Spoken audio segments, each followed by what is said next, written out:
You will hear a number of different recordings and you will have to answer questions on what you hear. There will be time for you to read the instructions and questions, and you will have a chance to check your work. All the recordings will be played once only. The test is in 4 sections. At the end of the test, you will be given 10 minutes to transfer your answers to an answer sheet. Now turn to Section 1. Section 1. You will hear a conversation between Peter and Jim talking about some details for their shared accommodation. First, you have some time to look at questions 1 to 4.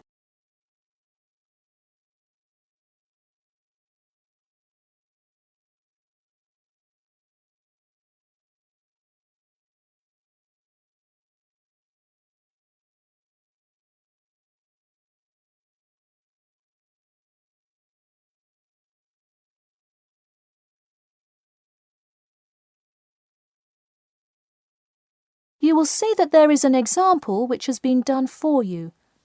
On this occasion only, the conversation relating to this will be played first. Hey Jim, it's Peter. Oh hey Peter, what's up? I thought I'd call so we could hammer out the details for next year's lease. Peter says that he wants to hammer out the details for next year's lease with Jim. So, lease has been written in the space. Now we shall begin. You should answer the questions as you listen, because you will not hear the recording a second time. Listen carefully and answer questions 1 to 4. Hey Jim, it's Peter. Oh hey Peter, what's up?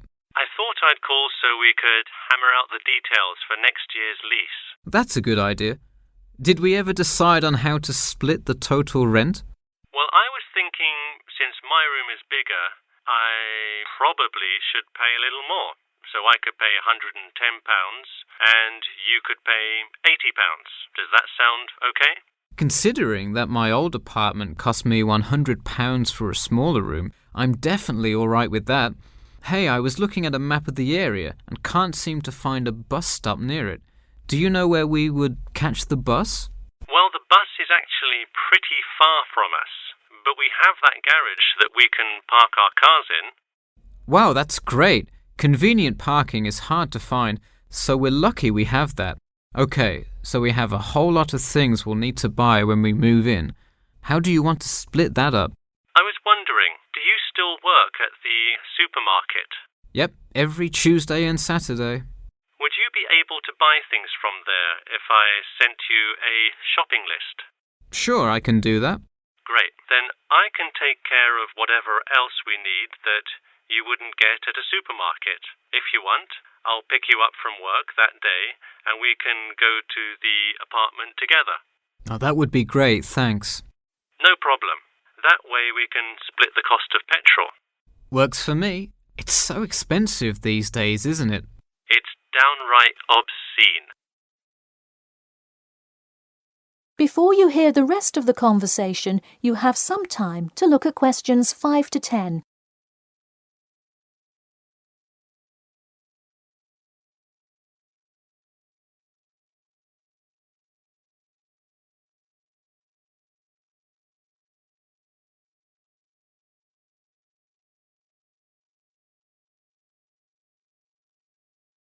Now listen and answer questions 5 to 10.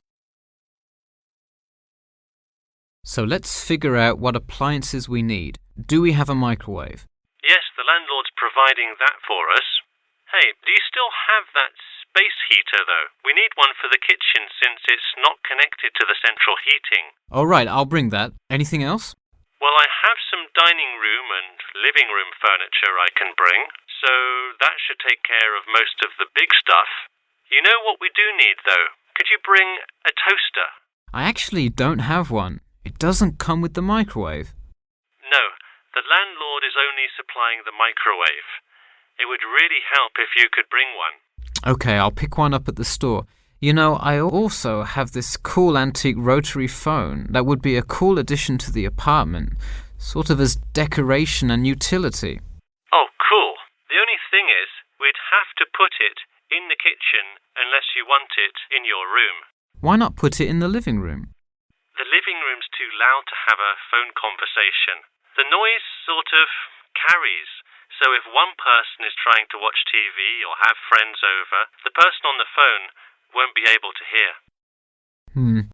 Okay, well I guess kitchen it is then. Any other big things we need? That seems like everything. That's all I can think of. And of course, move-in is June the 1st. I can't wait. We'll be able to watch the big game in our new apartment. It's going to be awesome. Yeah, we can move in the morning and then Friday night we can sit back and cheer on Liverpool. I have an exam in the morning, but we'll be done around 11 a.m. and can move in after. Wait, Liverpool?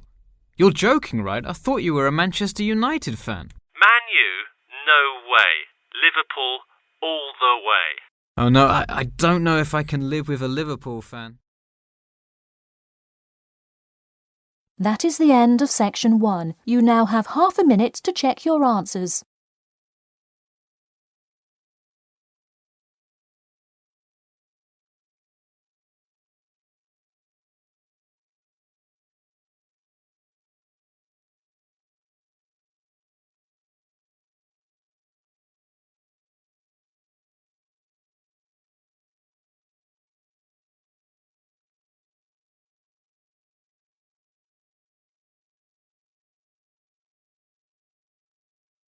Now turn to section 2.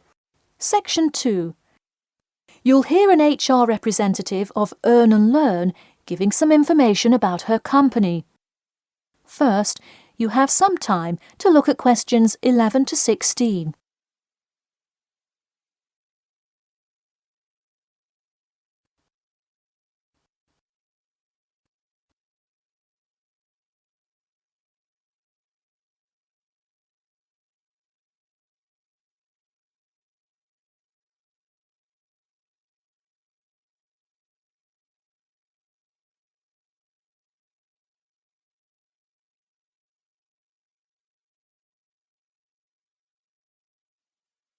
Now listen carefully and answer questions 11 to 16. Welcome to all of you. Can everybody see and hear me? Good. I'm Sarah Connor, an HR representative of Earn and Learn. I have been asked today to talk to you about our company.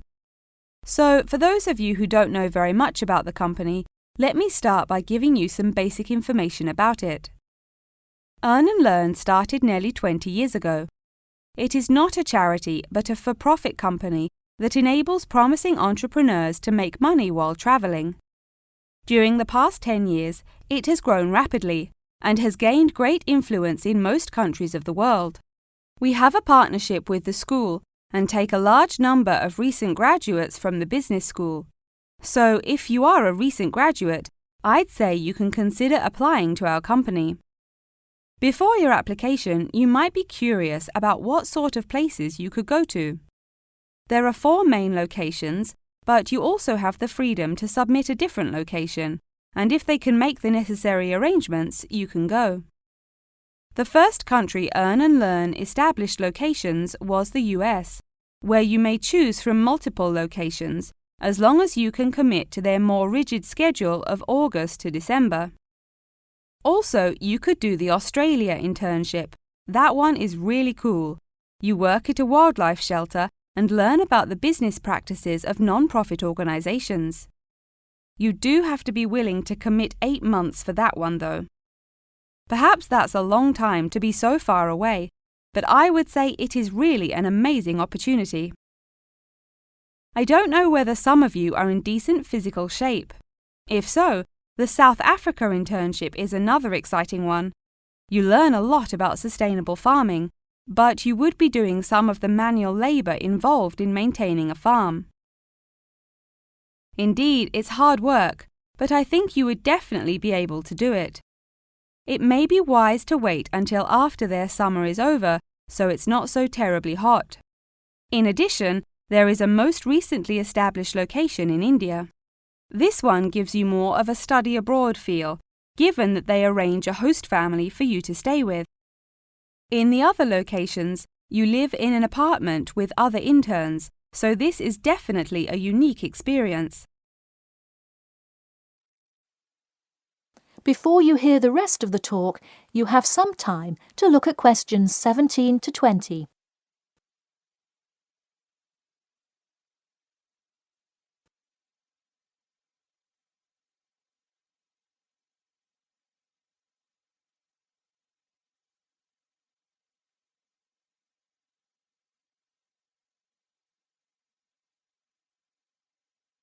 Now listen and answer questions 17 to 20. Regardless of where you go, at the end of the program you get a global travelling certificate, as long as you can explain your experience. You can provide a written log of what you did. I recommend writing journal or blog entries about what you do every day, or a weekly summary of each day. Of course, you don't have to write up a formal report or anything like that, and you need to apply for it once you have returned. Some students may want to know whether this is a paid internship. Actually, you have to pay for the flight there yourself. But you have the opportunity to create your own small business, which could earn you money if it's successful.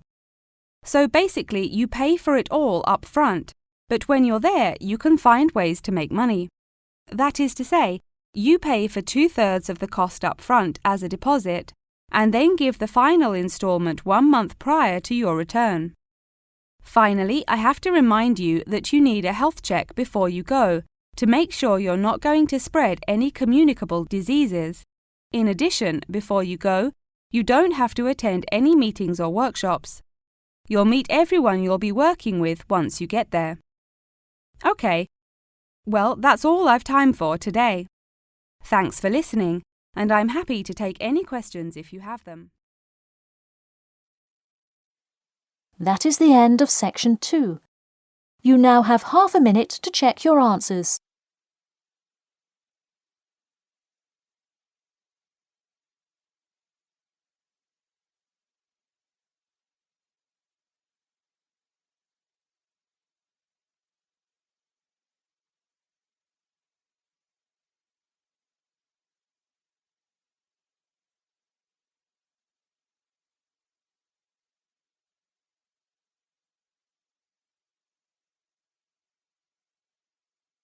Now turn to section 3.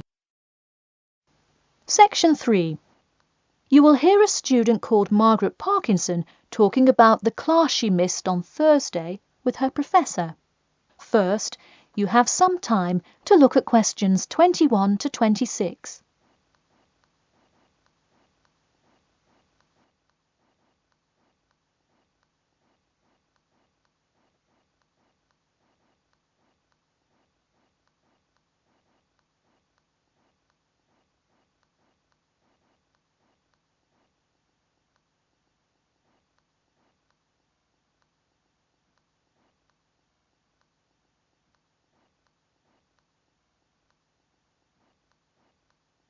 Now, listen carefully and answer questions 21 to 26. Hi, Professor Timmons, do you have a few minutes? I was hoping to talk about what I missed on Thursday. Hello, come in. Sure, sit down. Could you tell me your name, please? Margaret, sir, Margaret Parkinson. I apologise for missing your class, but I had to go to the hospital.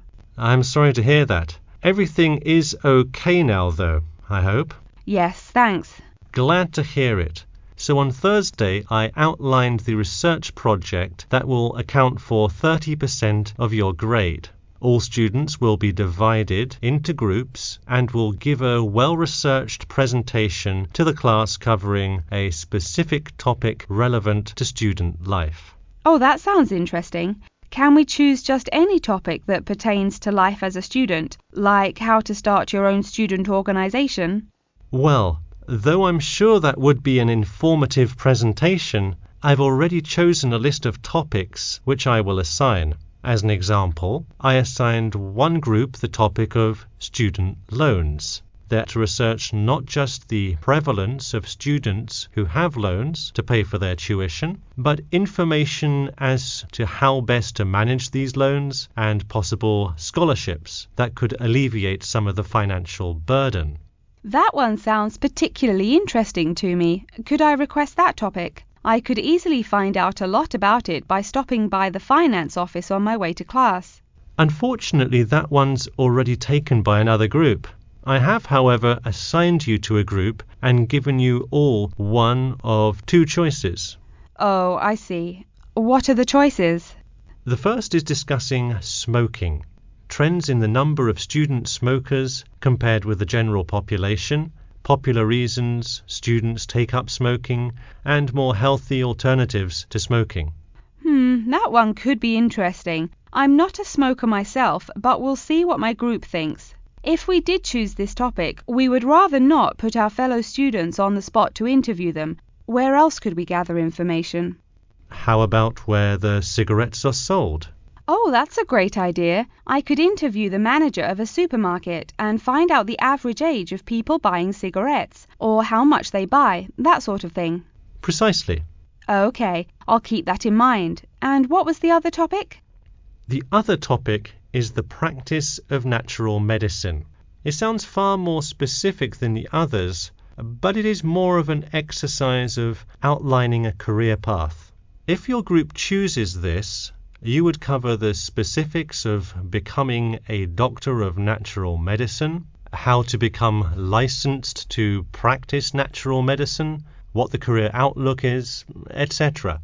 You could find much of the information you need on this in the careers office. Wow, that would be really helpful, not just in learning about natural medicine, but in how to approach researching any career path. That's the idea.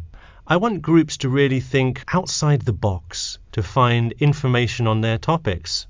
They should interview multiple sources. Okay, now I think I have the general idea. Before you hear the rest of the talk, you have some time to look at questions 27 to 30.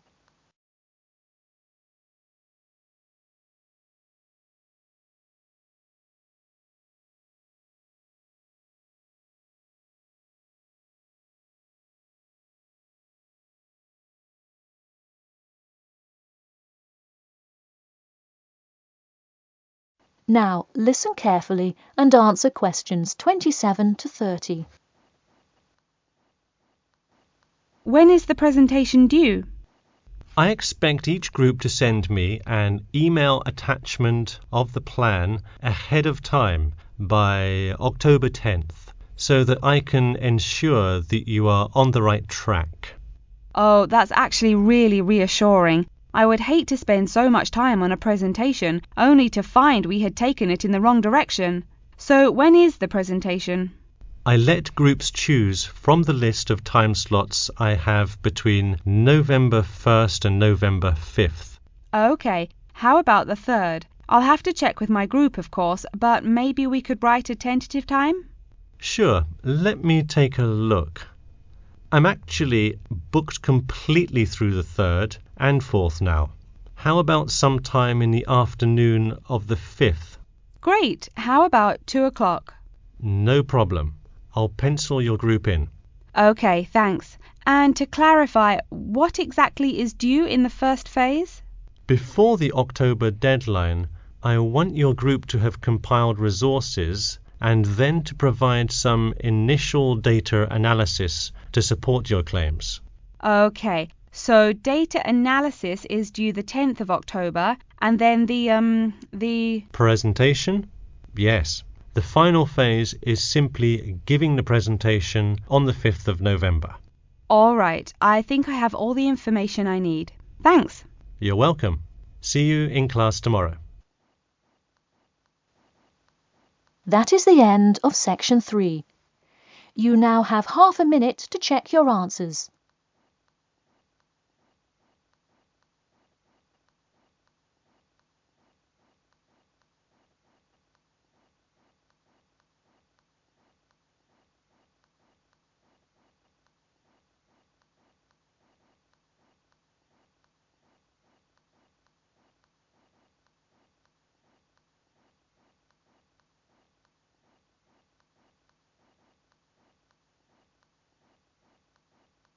now turn to Section 4. Section 4. You will hear an introduction about an eco-friendly building called the Gherkin. First, you have some time to look at questions 31 to 40.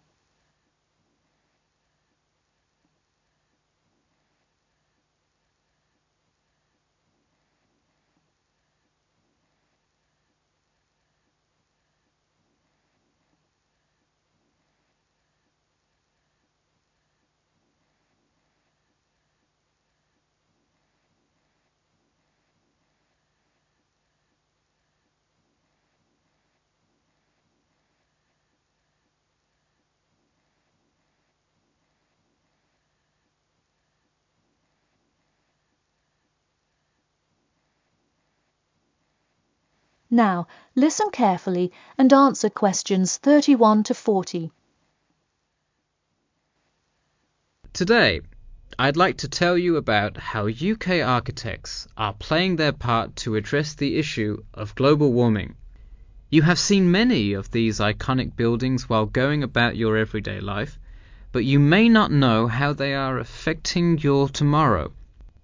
In 2003, construction was completed on the famous Swiss rebuilding, or more informally called the Gherkin, a true masterpiece commissioned by the law offices of Foster and Partners.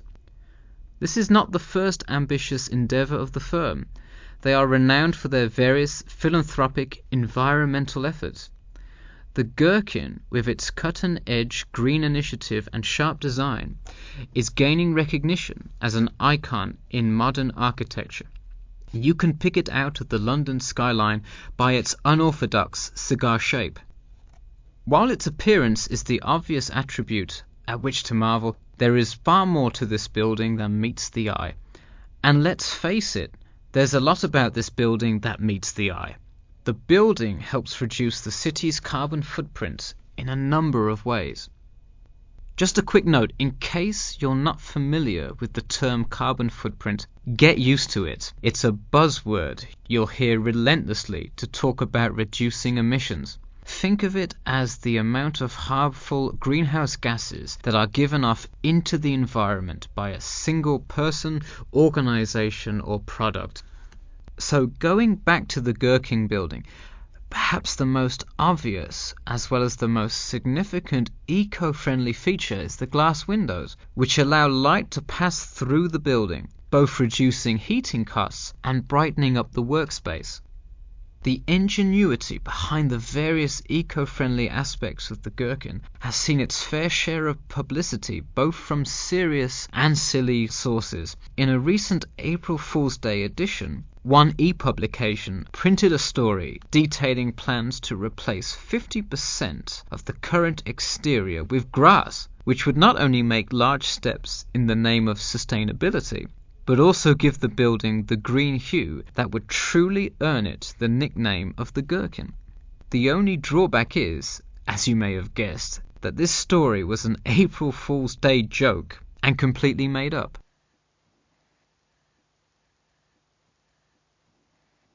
In all seriousness though, the building is setting a new standard of design that other architects and city planners just cannot ignore.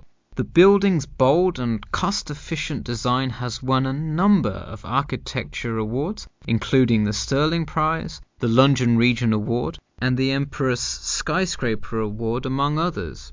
The design comfortably accommodates a large number of offices, while keeping maintenance and operation costs down, striking a superb balance between nature and the workplace. Nature is well and good, as long as the weather is nice outside. Given London's notoriously bad weather, the architects knew they must devise a quality temperature regulation system, and that they did.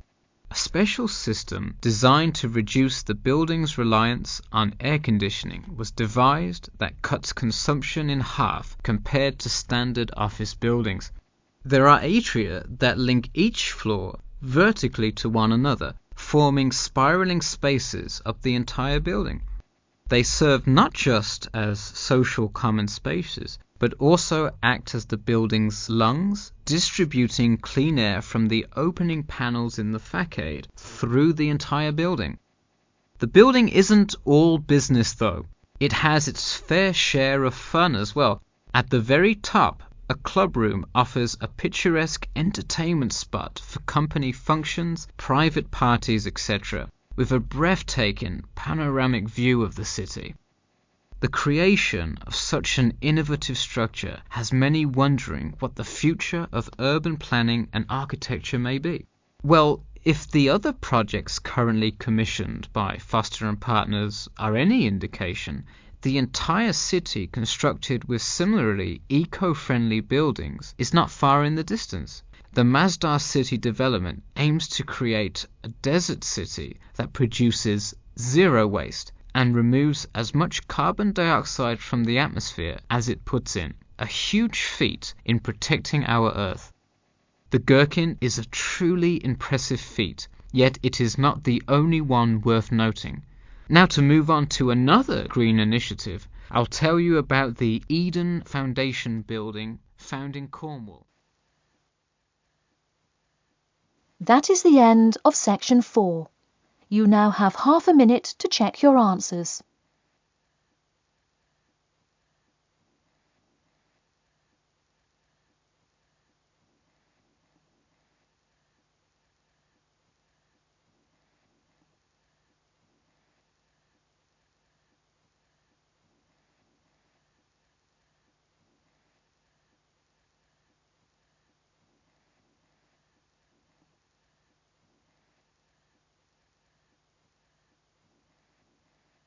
That is the end of the listening test.